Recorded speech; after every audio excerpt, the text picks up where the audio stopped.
J.V. Stalin. Close the ranks. July 15, 1917.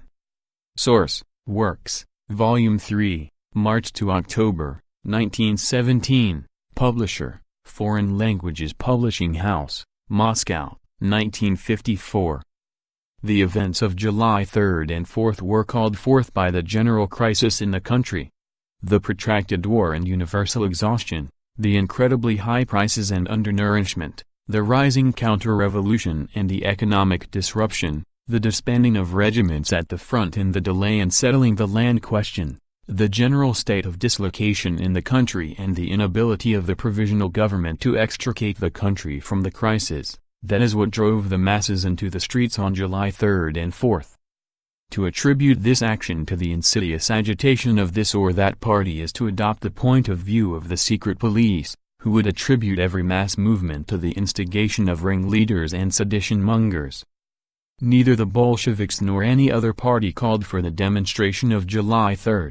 More than that, as late as July 3, the Bolshevik Party, the most influential in Petrograd, called upon the workers and soldiers to refrain. But when the movement broke out in spite of this, our party, considering it had no right to wash its hands of the matter, did all it possibly could to lend the movement a peaceful and organized character. But the counter-revolutionaries were not dozing. They organized the provocative firing, they sullied with blood the days of the demonstration and, relying on certain units from the front, they launched an offensive against the revolution. The core of the counter-revolution, the Cadet Party, as if foreseeing all this, resigned from the cabinet beforehand and thus set its hands free.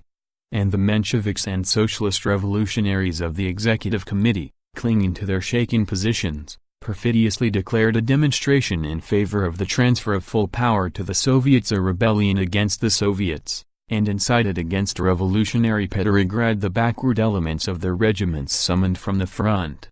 Blinded by factional fanaticism, they failed to notice that by striking at the revolutionary workers and soldiers they were weakening the whole front of the revolution and firing the hopes of the counter-revolutionaries.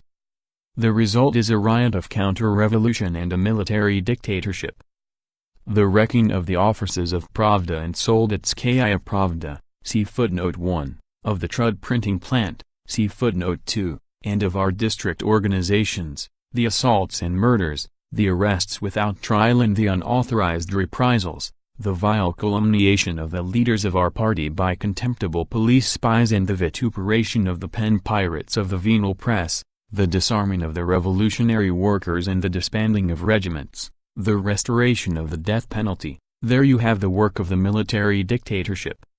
And all this on the plea of saving the revolution, by order of the Kerensky ministry, supported by the All-Russian Executive Committee. And the ruling Socialist Revolutionary and Menshevik parties, scared by the military dictatorship, light-heartedly betray the leaders of the proletarian party to the enemies of the revolution, connive at the wrecking and rioting and take no measures to stop the unauthorized reprisals. What we now have is a tacit agreement between the provisional government and the general staff of the counter-revolution, the Cadet Party, with the open connivance of the Executive Committee, against the revolutionary workers and soldiers of Petrograd. And the more the ruling parties yield, the more arrogant the counter-revolutionaries become. From attacking the Bolsheviks they are now proceeding to attack all the Soviet parties and the Soviets themselves. They smash the Menshevik district organizations in Petrogradskaya Storona and Ota. They smash the Metal Workers' Union branch in Nevskaya Zastava. They invade a meeting of the Petrograd Soviet and arrest its members, Deputy Sakharov. They organize special groups on the Nevsky Prospect to track down members of the Executive Committee. They are definitely talking of dispersing the Executive Committee, to say nothing of the plot against certain members of the Provisional Government and leaders of the Executive Committee. The counter-revolutionaries grow more brazen and provocative from hour to hour. But the Provisional Government continues to disarm the revolutionary workers and soldiers on the plea of saving the revolution. All this, coupled with the developing crisis in the country, the famine and disruption, the war and its surprises, is adding to the acuteness of the situation and rendering new political crises inevitable. The task now is to be prepared for the impending battles, to meet them in a fitting and organized manner. Hence, the first commandment, don't allow yourselves to be provoked by the counter-revolutionaries, arm yourselves with restraint and self-control, save your strength for the coming struggle, permit no premature actions. The second commandment, rally more closely around our party, close your ranks in face of the assault of our innumerable enemies, keep the banner flying, encourage the weak, rally the stragglers and enlighten the unawakened. No compromise with the counter-revolutionaries. No unity with the socialist jailers. An alliance of the revolutionary elements against counter-revolution and those who shield it, such is our watchword.